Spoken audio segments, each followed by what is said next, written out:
வணக்கம். எப்படி இருக்கீங்க? நல்லா இருக்கணும். நான் நல்லா இருக்கிறேன். என்ன பிரச்சனைன்னா, இன்னும் ஒரு 2-3 நாளையெல்லாம் காண முடிய போகுது.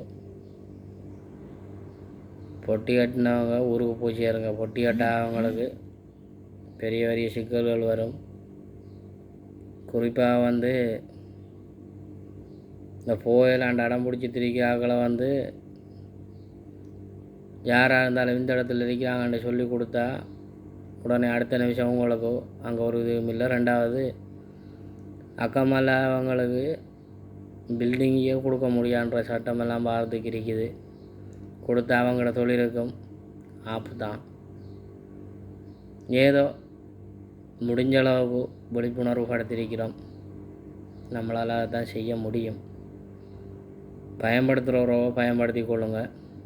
நிறைய தொண்டு நிறுவனங்கள் மக்கள் மீது கொண்ட அக்கறை இல்லை. அதை எந்த மக்கள் ஆரன்றது இல்லை, இலங்கையரண்டு இல்லை, எல்லாருக்குமான குரல்களை கொடுத்துருக்கிறாங்க. ஆனால் கேட்டு போனவங்களும் இருக்கிறாங்க. அதை கேட்டுது தட்டி விடுத்து போனவங்களும் இருக்கிறாங்க. அந்த தட்டி விடுத்து போனவங்க சிறையிலேருந்து ஒரு மாதமோ 2 மாதமோ 3 மாதமோ பருப்பு சாப்பிடக்குள்ள உங்களுக்கு விளங்கும் நம்ம போய்க்கலாமண்டு. ஏதோ உங்களோட கையில்